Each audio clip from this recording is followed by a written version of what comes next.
Please introduce yourself and briefly summarize your education and professional background. First, thank you so much, Todd, for having me on the show. I really appreciate it and am very appreciative of the opportunity to highlight water, which is an important resource or the most critical resource on our planet. I feel like we don't get to talk about it enough. So I'm always really thankful for the opportunity to highlight water and water innovation in particular. As far as myself and my background, my name is Sivan Zamir. I'm the Vice President of Innovation and Venture at Xylem, which is a global water technology and solutions provider that's headquartered in Washington, D.C. By way of background, I initially started my career in civil engineering. I have an undergrad and grad degree in civil engineering from UC Berkeley and Stanford, and went on to get my professional engineering license. Early career was focused on construction management with large infrastructure projects across the United States, and took that show on the road, moved out to Israel for personal reasons, and was on the founding team of two startup companies, digital startup companies, specifically with water and wastewater as beachhead markets. So I was a startup founder for a number of years, and then about 4 years ago joined Xylem to lead up their innovation and venture practice about how do you get good at working with startups in the innovation ecosystem to help scale up those new technologies to market. How would you describe how Xylem fits in the overall infrastructure industry, which is, the name of our magazine and most of our audience and readers? Absolutely. So what I think is interesting when you talk about water, a lot of folks don't see it. They don't think about where it comes from, which makes a lot of sense because your pipes, your pumps, a good majority of your water infrastructure is quite literally buried underground. And so it's a little bit out of sight, out of mind. And meanwhile, water is essential and a core part of not only to life as we know it, but to every single industrial process that is out there. Water is part and parcel to municipalities, to agriculture, to developing and generating food and beverage, semiconductor chips.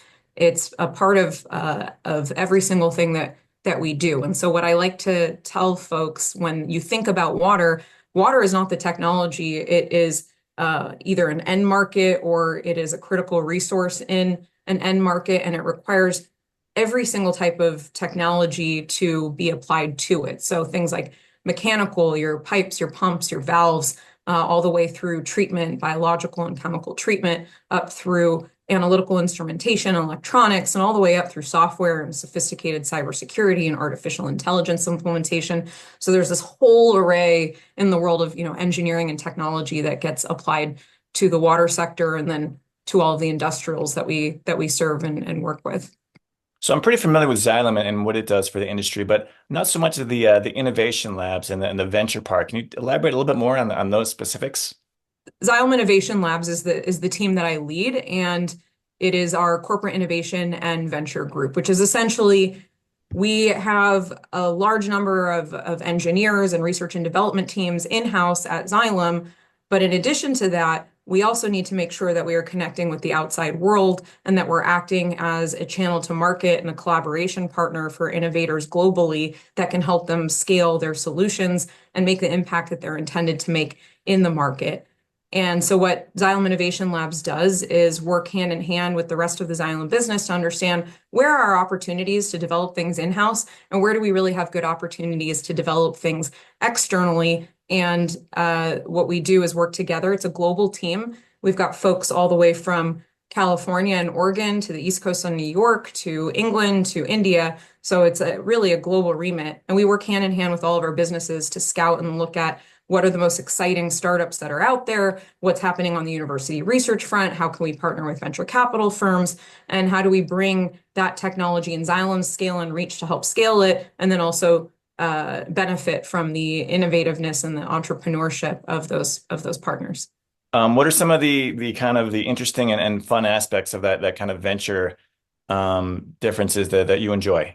What I think is interesting about working in the space of venture capital in this world is that when you do venture capital from the perspective of a large corporation, the considerations are really different than traditional venture capital. If folks that are listening in are familiar with venture capital or VC investing, typically when you make an investment, you're looking at what are the financial returns of that particular technology, how's that going to add to your portfolio, how do you diversify your risk, how do you serve your investors. It's very financially motivated for the most part. when you're thinking from a corporate perspective, we're looking at venture capital as a tool in the toolkit in order to strategically align ourselves with technologies that we believe are going to scale to market and make a significant impact for our customers and communities. So we're using it as a mechanism to partner to strategically make impact and strengthen our partnerships with different companies.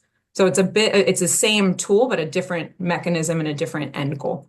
So based on your experience, what might be some positives or negatives that make you think that a company is worth adding or maybe would turn you off from such a deal?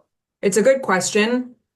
In the world of experiences that we've had with startup companies over the last several years, I would say that by and large, when we're looking at a new technology or a new company, the technology working is more or less a foregone conclusion. Of course, we're still going to test it and validate the claims and everything else. But what we're really looking at is what is the broader commercial opportunity and how can we create a 1+1 = 3 opportunity through this partnership. And we're also evaluating the team because at the end of the day, technology is great, but the people who actually do the technology development and the technology commercialization are people. And if you can't partner well together, then you're not going to be able to scale that technology well together. So evaluating that the teams are going to be able to work together is a critical part that I think a lot of folks may not quite think about. And so by putting them through this partnerships program through the Xylem Innovation Labs team that we've put together, it enables this really structured way, but also driving a more or less short cadence within the course of a year. We work with potential startup companies and we get to a yes or a no within that time frame, and then figure out how we are or are not going to work together. So I guess to further paint the picture, could you describe maybe a recent example of either a partnership that worked and maybe some of the specifics and how that went down, or maybe one that didn't work and why, just to fill out the picture? Yeah, I think that giving examples is always a good thing to do. So a successful example in 2022, we had a German-based company called EOMAP that went through our very first partnerships accelerator program. EOMAP is based in Germany, as I mentioned, and they've been around for about 10 years. And what they do is they leverage satellite data. They do what's called satellite remote sensing, and they leverage satellite data to look at entire watersheds to understand the water quality of large bodies of water, whether it's oceans or off, coastal environmental environments or reservoirs, as an example. And so instead of having these in situ sensors, you have this broader, higher level view of water quality. So they work hand in hand with research institutions, with coastal environmental groups, with utilities. And so what we did is we ended up partnering with them, and we now have a formal partnership. You can look it up online. It's EO App, and they're partnering hand in hand with our Xylem Analytics business. And where that works really well together is that the satellite remote sensing is a software platform that allows looking at these broader watershed or broader ecosystems. And then we can add as an additional layer Xylem's in situ, very high fidelity instrumentation in areas that we see are hotspots. So the two layered together, the high fidelity in situ sensing with the satellite sensing, creates a much better, broader picture for our customers than was originally viable, just leveraging one or the other. All And right, then you that's also great. asked for an example of something that maybe didn't go well. So I'll leave the name out of this one, but one is that something that I think is important when I'm asked about what founders should think about before partnering with a large corporate. And I'm a little bit fox watching, the hen house, right? Because I had two startups previously, and I'm an entrepreneur myself. Is that when you're working with a large corporate, it's important to understand the perspective of that large corporate and the people that you're partnering with.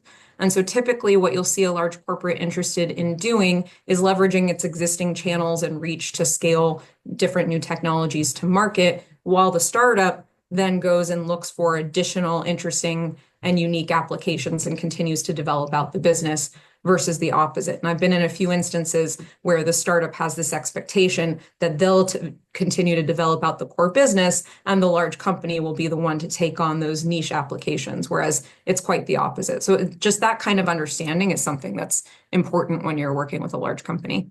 Are a lot of these startups, are they more like computer programming technology driven? Our audience is a lot of engineers. How do the engineers fit into a startup from your experience?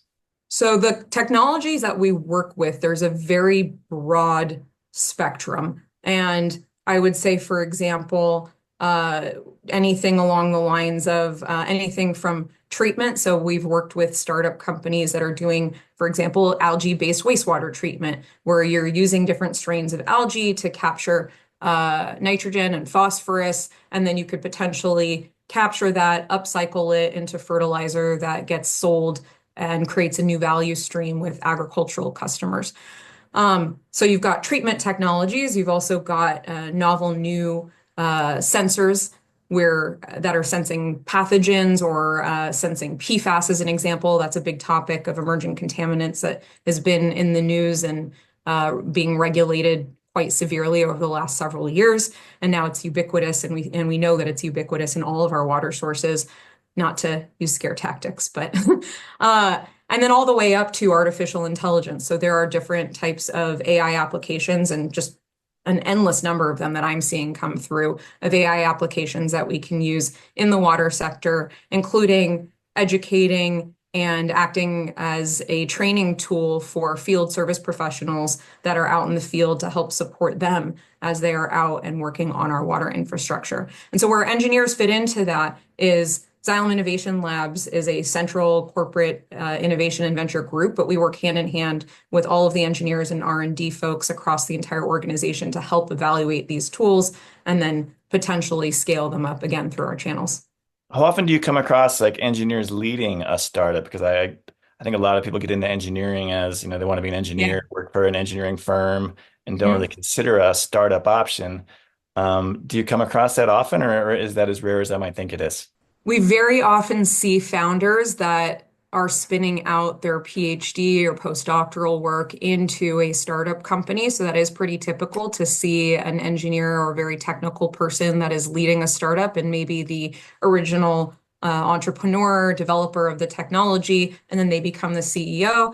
I also oftentimes see engineers that are leading as the CTOs of the company, and then sometimes see maybe an engineer and technology developer that started out as the CEO. And at a certain point, once you've found your product market fit and once you're starting to scale into the market, then that CEO might take on the CTO role and bring somebody that has maybe some broader business experience come in and take over as the CEO. So there's really every different formulation. There's no right or wrong. All right, great. So since we do have an expert in venture capital and startups, I thought we'd keep going on this just a little bit more. No, So do that's you have totally any fine. perhaps any advice for, you're mostly going to be talking to engineers, so perhaps any advice for them that are considering the startup, non-traditional engineering firm path and things that they can do better or right or wrong that would turn people off? What I most often say is that you need to make sure, so I'm thinking with my construction hat on back to, my original construction days, is you need to make sure that you have a solid foundation. And the foundation in the instance of a startup is that you are solving a real world problem that is an actual pain point for enough people and that they're willing to pay for it. And typically those pain points fall into one of a few categories. There's either crisis driven innovation where there's some sort of crisis in the world, like COVID or like PFAS, that gets people to adopt different innovations that help alleviate some of those challenges. There's also regulatory driven innovation where you have regulators come in, like the EPA, and say, all right, well, you've got to hit these minimum thresholds or you have to hit X% of water reuse. So that regulation is really a great driver as well, especially in the municipal space. And then you've got value-driven innovation. So where you're going to add additional value or save costs. And so what I typically say to founders is you need to make sure that you're solving a real enough problem with a large enough market that people are willing to pay for. And if you start there, then the rest isn't a cakewalk by any means or any stretch of the imagination. But what's not great is to spend your life and your resources and your time on something that is just interesting for the sake of being interesting, because engineers are very smart people, they're very creative, but then you'll find that there's not a market for it. And that is not how a lot of people want to be spending their time and energy. All right, that's great. I think it's going to be very useful to a select part of our audience that's thinking about going to these things. But since you're a Xylem, let's talk about water in general. So a lot of the difficulties now related to climate change are very much dealing with water, like the droughts, floods, hurricanes. And how can Xylem and water technology in general help in these areas? And do you have any specific examples of how it can work? Absolutely. So I think I touched on this a little bit at the beginning of the conversation, but climate change is a big category. And the statistics that I've seen is that around 80 to 90% of climate change is experienced by having too much water or too little water. And yet, water is very seldomly talked about as fundamentally part and parcel of climate change. So I'm trying to do everything that I can, and my colleagues are across the rest of Xylem and many other folks across the water industry to come together to try to figure out how can we tell our story better and how can we become part of the broader conversation around climate change? Because I think that around 3% of investment that goes towards climate related technologies are focused on water. And yet, like I said, 80 to 90% of climate change is experienced as an issue related to water. So with that as the kind of foundation on the drought side, or where you've got too little water, there are a number of technologies there to address. Big category is water reuse, and so thinking about how do you take water that's already being used and how do you filter it and how do you purify it so that you don't just discharge it back into the environment, but you actually get more juice from the squeeze, if you will, and are able to reuse that water over and over again. There's also leak detection technologies. Xylem has a number of leak detection technologies in its portfolio. So I'm thinking about either using satellite sensing to see and pinpoint where there are leaks, or Xylem's got a portfolio within its Pure Technologies business that is able to send pigs through the water system and be able to pinpoint again where there are leaks and how they should get and be able to repair them. In some cases, in some countries, there's something called non-revenue water, or NRW, which is indicative of how much water gets lost in the system. So from the point where you extract water, or where you are, taking your water from the main water source and then transporting it to another location, a lot of countries experience 20 to 50% water loss. So for every 100 gallons that's going through that system at the starting point, 20 to 50 of it just disappears. And that is a shame, and it is a waste of our resources. So the more that we can detect and fix leaks and reduce that number, the better off we are in areas where there's drought. And I'd say one additional thing is thinking about decentralization. So not all areas of the world have centralized water systems where water then gets distributed to people and communities. So there are more technologies that are coming out that allow those decentralized communities or remote communities to create their own water source. And so whether that's atmospheric water generation technology, so taking water out of the air, or whether it is solar powered desalination, so using solar energy to desalinate water for water use, there's more and more technologies that are enabling people and communities to generate their own water. So that's on the drought side. So why do you I think could there's get such a it. Yeah. disconnect between that 3% to 80%? And what are some of the things that you're working on to try and match the problem with the concern? It's a good question. I think that's a multifaceted answer that would take us much longer than this podcast to be able to fully address. But in terms of the disconnect there, I think some of it has to do with the value based on water. A lot of pricing of water in many countries is severely and significantly undervalued. And as a result of that, there is not enough investment back into water infrastructure and water systems. It also, frankly, doesn't get people and the community and the culture to prioritize and to value water. And so then you, again, don't see that investment further down the line. I also think that the way that we communicate about water is not where it should be. So it's not that it's not important, it's that the placing of value on it culturally and societally is not there. And I've got a personal example of that when I was in the US and then I moved out to Israel. I was very much used to US based water pricing. I moved out to Israel where there's tiered pricing, which is becoming more popularized in certain areas of the United States. And the first water bill I got was astronomical. And to the point, and this is a little embarrassing, to the point that the Jerusalem municipality sent out a repair person because they thought that I must have some egregious leak in the system to have that much water being used. But it was really, I was not paying attention to my water use. And this is maybe 15 years ago at this point. I very quickly rectified that, but I saw my water bill. It was huge. I was in the third tier of pricing.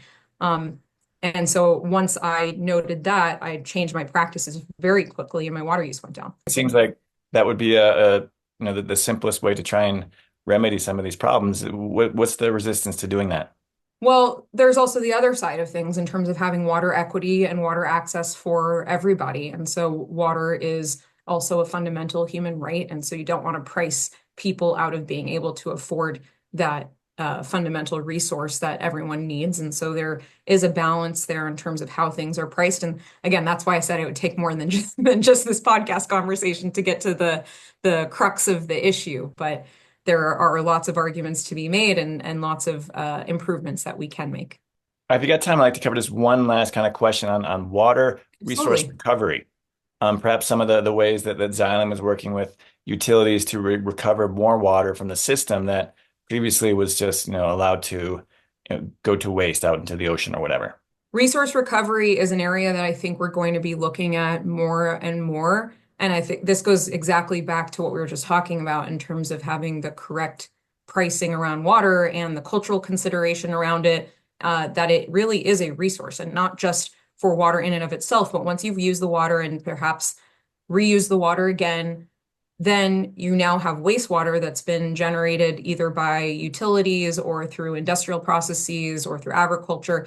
And that now wastewater is a very rich resource and rich source of other things like high value minerals and metals and other types of nutrients. And so if we think differently, we can look at wastewater as a place that things like lithium can be mined from, or things like phosphorus and nitrogen, like I was mentioning before.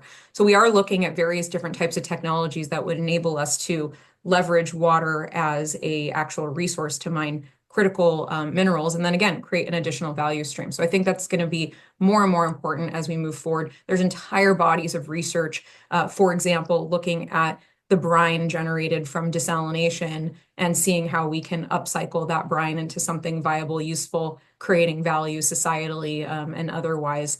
And I sit on the advisory council of the National Alliance for Water Innovation, which is a US DOE funded initiative to do just that. So there's a lot going on there. All right, Sivan, I think that was great. You covered some great topics, and I learned a lot from this.